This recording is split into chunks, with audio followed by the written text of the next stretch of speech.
is implemented in the Rouge National Park. Great, thank you. And actually, I see Jim Pop. Go ahead, Jim. So I know many of you have worked hard on Rouge, and I want to thank you. It is really important, and it is a gem. And I agree, ecological integrity, I did a Ministers' Roundtable report where I came out and I said we need to be prioritizing ecological integrity in our parks. And so we are working on the management plan. I know many people are weighing in on this plan.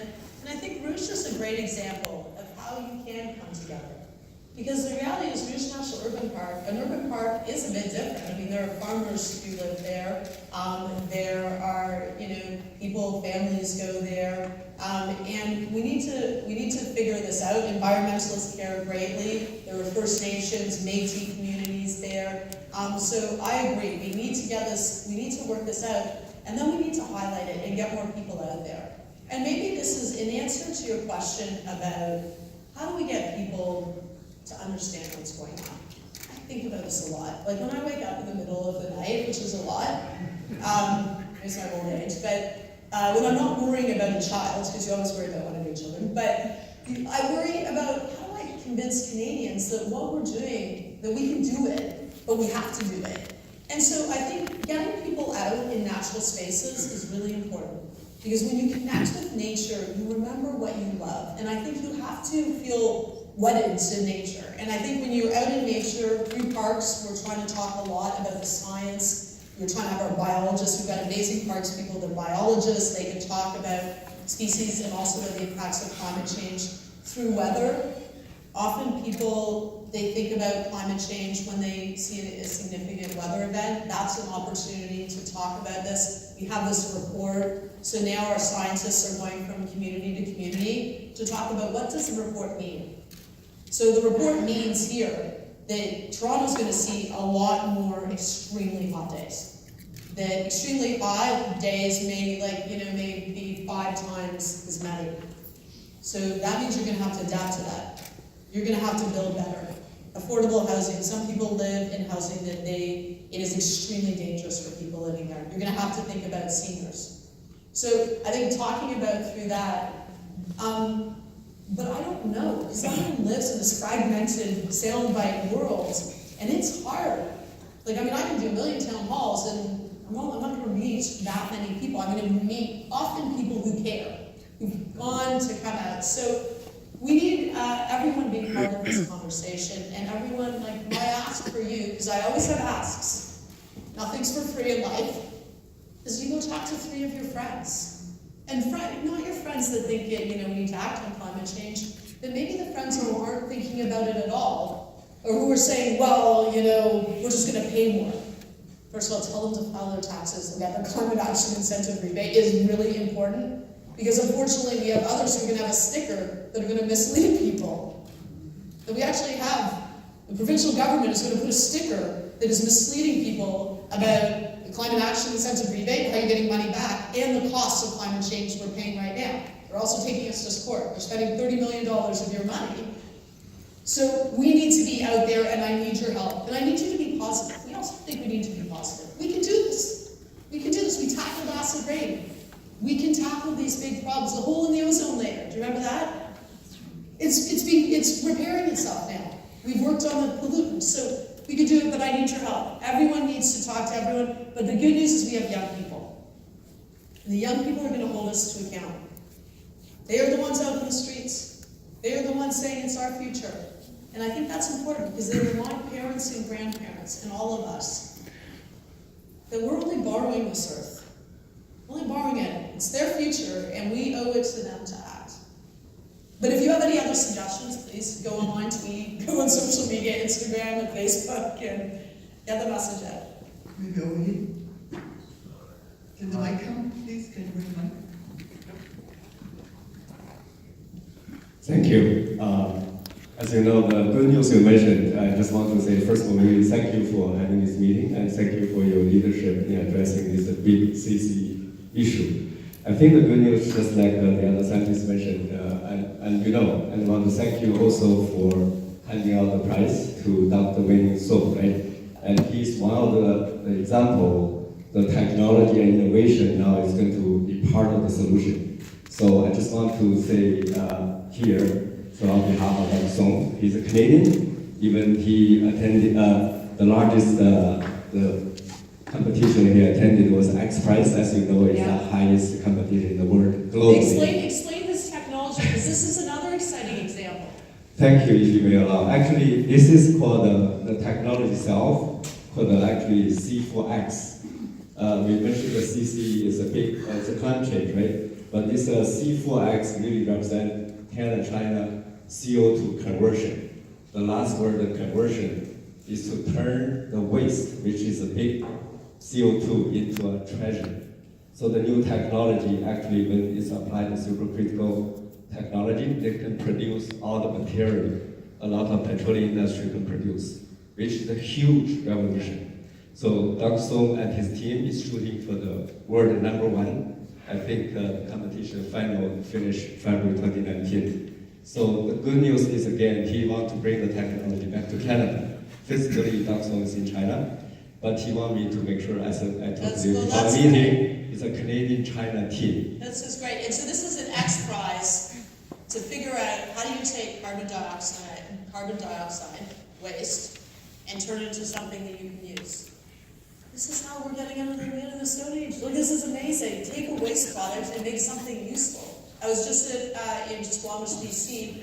I saw a company, Carbon Engineering. They take carbon dioxide out of the air and they make it into clean fuels. This is great. These are the things we can do. But I'm counting on you guys, smart people like you, the young people, engineers, entrepreneur, business people. Get out there. You can do it and you can make money doing it. That's also good. Go make money. You can create jobs. We want jobs. So I'm here to try to talk to the staff after. Make the money. My staff is available. But I also want to visit Ottawa sometime, right? Yeah. Thank you. Yeah. So there's a question behind the next one. Hello. A little bit about myself. I'm from the Chemical Valley in Surrey, and I've worked in East Colbury facility, and I was on the job where they actually put scrubbers in. And I would be at the facility where I would see the black smoke pouring out. They spent millions of dollars to put these scrubbers in. They have 4 units. They spent so much money on the one scrubber, they didn't even do the other one. But the exhaust, what was coming out of the top was very clean. So I work within this industry. So as far as the climate change, you see the people with the masks on. There's particulate for sure. But carbon dioxide is, to me, not a pollutant. We breathe it out. Sorry, we Plants have take many it in. people who want to talk. So Who has a question? there's particulate matter for sure, and the OPG in Surrey in Portland, they did their part to clean up their emissions. So another question I have is, if you look at any country, and a lot of countries from the last 5 years have been reported that their country is doubly warming than anywhere else in the world. Finland was the first one. Okay, sorry, you have to come up with questions. December, I'll just say, people know, December 24th, 2014, Finland was in the paper that Finland was warming twice. There's about 12 different countries that, We have 4 more there's minutes or about 12 something. different countries that have been told that their country is heating up twice as much. Canada didn't get ours until April the 1st, Okay. the day that the carbon tax was. Yeah, was I'm put in. sorry, but we need to. The day the carbon tax was Take the in. mic. So why Thank you. why did Canada not know until I'm October 1st? happy to answer that your question, because it's Canada important. is heating up twice than everywhere else in the I world. mean, part of the reason Finland is, if you look at where it's located, but. That's my we question. make decisions based on science, so scientists actually spent years working on this report. It took time to produce this report. There was nothing nefarious about this report. This report is just based on what scientists are showing, and we need to make decisions based on science. And as I said, I mean, the price on pollution, that was a decision that was made a long time ago. And the CO2, it is a problem. Like, we are causing, this is man-made climate change. That there is, and I'm happy to make my, show you some science reports that 99.9% of scientists agree with this. We need to take action, and we also can. And you work in a sector where we need to be taking action, and we have opportunities to work together. I want to work with all sectors. I want to make sure people have good jobs, but I also want to make sure that, in Sarnia, we know there are problems with pollution. That's having an impact on people. We all need to work on that. So that's my goal. My goal is to figure out solutions, but to do it on the best science available. Minister, Okay. as a scientist, to help you. Sorry. All right, you can spend some time afterwards. You guys should have a good conversation. That's good. I think we've got, maybe we'll take 3 questions or Over there. so we got 1, okay? How many more questions? We might do speed. We'll do like speed answering. Can we do that? Okay, you have to be promise, so I will do this. But I will be very short with my answers. You have to be everyone has to be very short with their comment or question. And then we'll do like very, very fast. I'll try to remember all of it. I'll do my best. So my question is around I don't know if you've been following having this long debate in Scarborough about LRTs or subways. The 3 LRTs. The good news is Sean can handle this question. I got So the the answer. 3 LRT lines combined with the Finch West LRT will take, by the Pembina Institute, they estimate 201,000 tons of greenhouse gas emissions out of the air by 2030. 125,000 people could walk to one of these LRT stops. Currently, there is no money committed by the federal government to help build these. Instead, the federal government has committed $660 million to build the subway, and there has been no comparable analysis on which project will reduce greenhouse gas emissions most. Can you commit that before you give this money, that an independent analysis will be done to ensure that whatever project is funded will reduce greenhouse gases the most? Okay, so we're going to do this really quickly, and I promise I'll come to that one. Okay. So right now you probably know the provincial government has decided that they're going to upload transit and make it under the control of the province. The federal government has committed funds when there has been a project that has been approved by municipal and provincial governments. When they come to the table to us, then we will chip in our portion of it. That is how we were able to commit, for example, $660 million to the Scarborough subway extension. In 2018, there was signed an agreement between the province of Ontario and the federal government. This is a bilateral agreement to flow infrastructure funding down to the province, and our government committed $11.9 billion to support infrastructures and projects. Out of the $11.9 billion, $8.3 billion is earmarked for public transit. In order for projects to proceed, that bilateral agreement between Canada and Ontario requires the province to prioritize projects. So they need to work together with cities, and as a provincial government, they need to start checking off those projects that are a priority. How many projects have been prioritized by Ontario to date? None. The money's on the table. $8 billion for public transit from our central pot of infrastructure funds at the federal level, $11.2 billion in total for public transit, green infrastructure, and other types of projects. How many has the province prioritized? None. So I encourage you, if that's my ask for today, is that you call up your provincial MPP and ask them, why is the province not working with the federal government to prioritize infrastructure projects when the federal government is giving you the money to build?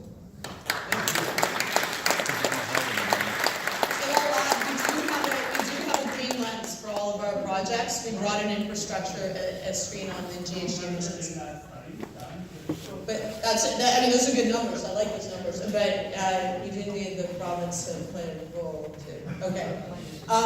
Okay. We're going to be very quick. We're going to be very quick. I'll go a little bit later, but I do want to hear from people. So let's try to be fast.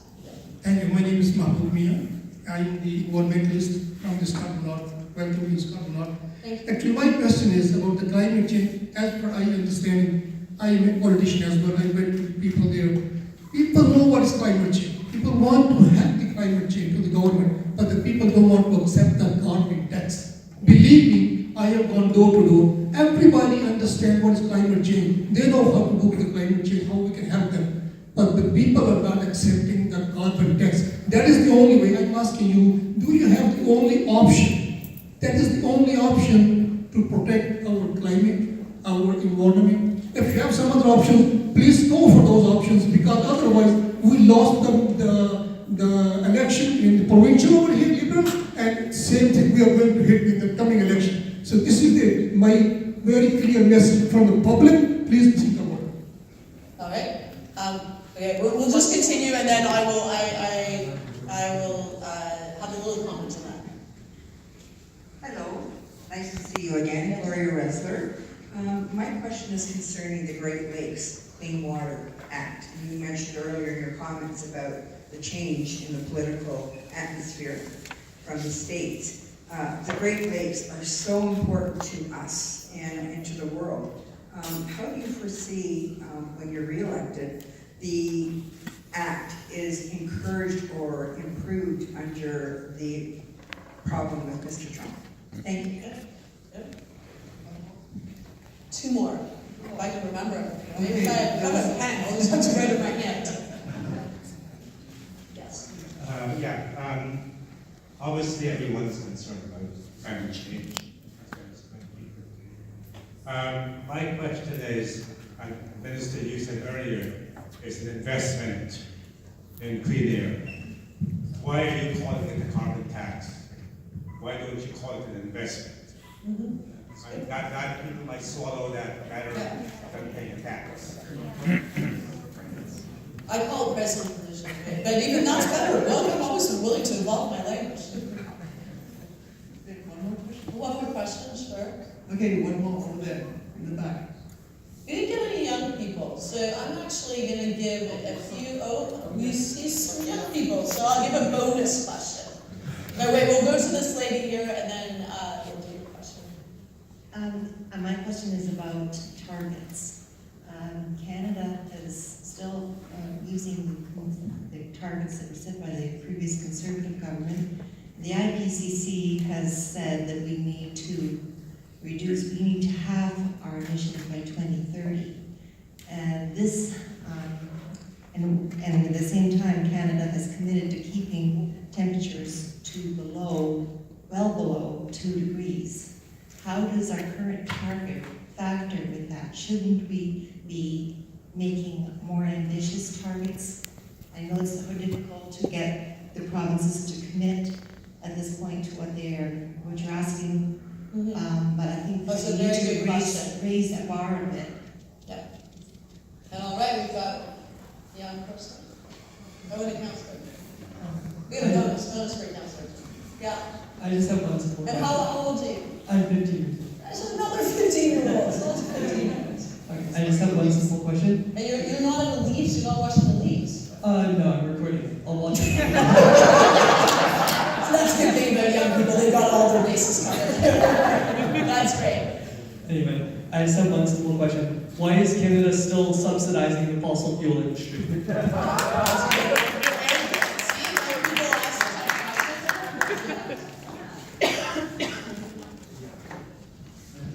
So you might have to help me remember all these bills. Thank you. I was very excited that you were here today.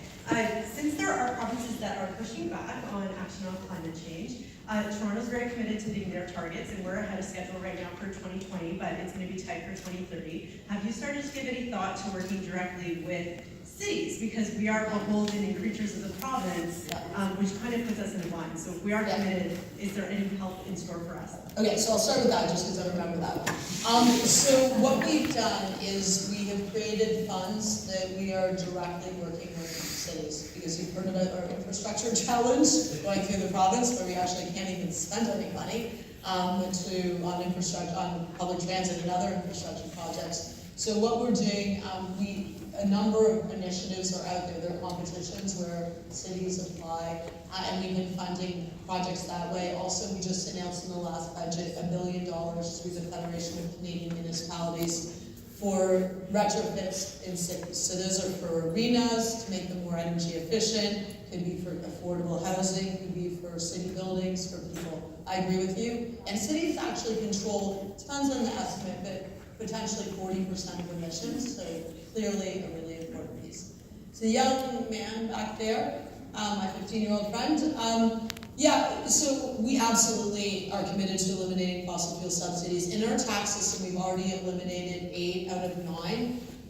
We released just a consultation paper on non-tax subsidies, and that seems like that's, you know, easy, but an example of a non-tax subsidy, and I'm getting into the details, but I think it's important that we have to all make choices. So an example of a non-tax subsidy would be if you, indigenous peoples in the north, get money, subsidies because diesel is so expensive.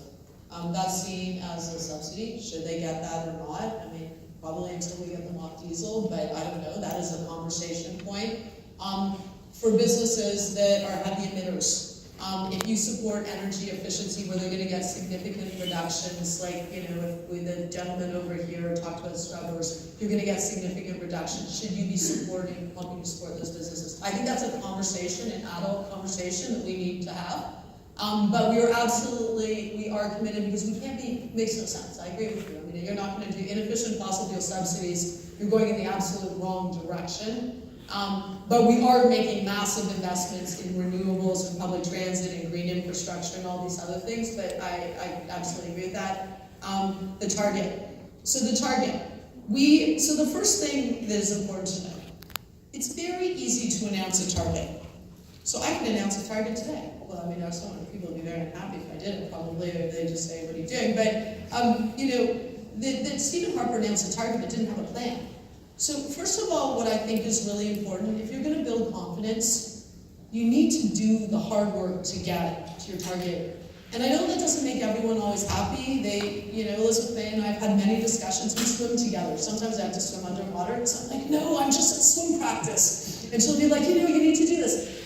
What we need to do is, first of all, get the critical elements of what we have committed to right now. We have over 50 measures because people will stop believing you if you just have targets and you don't meet them. The Paris Agreement, I agree we need to be more ambitious. And in terms of our targets, we're already 3/4 of the way there, and that doesn't count the investments we're making in public transportation, in doubling the amount of nature, in the clean innovation piece, and the plastic pollution piece. But yes, we need to do more, and the Paris Agreement requires every country to come back every 5 years and be more ambitious. And we're going to come up with our platform in the election, which will outline how we can be more ambitious, because I agree with you. But first of all, we need to deliver, people need to believe in what we're doing, and we also have to be real. So now, unfortunately, Ontario, when they said they weren't going to have a price on pollution, that was like reopening 30 coal-fired units. Like, the problem is we inherit that as a federal government, so we've got to also be focused on other governments doing, you know, continuing to be ambitious. Okay, there were a few more. Great Lakes. So every time I go to the United States, I go and talk to senators, governors, mayors about the Great Lakes. And the U.S. Trump administration tried to cut the funding for the Great Lakes. They're part of the funding. Once again, water doesn't know any borders. So we said you can't do that. And I've said that to my counterparts, the administrator, both administrators, I said you can't do this, but it's a win for you to reinvest in Great Lakes. They're jobs. It's an economy that's worth $3 trillion, I think. Like that whole economy around the Great Lakes, you're going to ruin your economy if those lakes die off. And Lake Erie is in really bad shape. So anyway, we are working on that. We'll continue to work on it, but the reality is politically they can't cut the funding. They just can't. It's not politically acceptable for them. They threaten to do it all the time. We remind them they can't, but so does every governor and mayor and folks around there. Do we have another question? Oh no, I mean another question. I probably have to finish now, but did I cover all the questions? Oh, we're rebranding. I'm always trying to rebrand. We started off, we never really started with carbon tax because people don't like that, but we talked about it, we talked about tackling carbon pollution, we talked about a price on carbon pollution, we evolved to put a price on the pollution. The Prime Minister said it can no longer be free to pollute. But I think this idea that calling it an investment in clean air, that's also a way of doing it. But the reason, it's actually just, I don't live and die by polling, but it's good to know where people are at. When you look, if Ontarians know that it's no longer free to pollute and they will get more money back through the Climate Action Incentive rebate, the large majority of Ontarians will accept it. My challenge right now is I'm fighting a misinformation campaign. The Conservative politicians are sending flyers, probably to some of you folks, depending on what riding you're from, which don't mention the Climate Action Incentive rebate. They say, go get money back for your tax system, but they don't talk about the most important new measure, that there are stickers. So I agree with you, but I think that the thing that we can't do is that hard things are hard. We can't continue to just say we can't do things because they're hard. Of course we have to win, because I don't want to lose all of this and get a government that doesn't want to take action on climate change. But I think people, Jean Chrétien, and I'll end on this. Jean Chrétien is one of my mentors. Jean Chrétien, I don't know how many of you know French, so I'll translate it, but I have to do it in the French first. Jean Chrétien said to me, he was giving me advice, the most important piece of advice I've ever got in politics. Les Canadiens sont raisonnables. Soyez raisonnables. He said, I don't think he was thinking that maybe he was giving me advice that he thought maybe we weren't doing this, but he said, Canadians are reasonable, be reasonable. And that is why we're making it no longer free to pollute, but we're giving the money back. So you can make a choice, you can save more money. You have an incentive, a direct incentive to save money. Or you don't. But you're going to get the money back, because life does have to be affordable. I do have to worry about jobs. I do have to worry about the economy. But I also have to worry about the future we're leaving to our kids. And I don't think we can shy away from really important policies. Over 50 countries in the world have a price on pollution. This isn't groundbreaking, revolutionary stuff. But that's not the only thing we're doing, and I think that's also important. We're doing a whole range, as I said, of everything from phasing out coal to investing in renewables, to investing in public transportation, to investing in energy efficiency and nature and thought. Like, you have to do all of those things.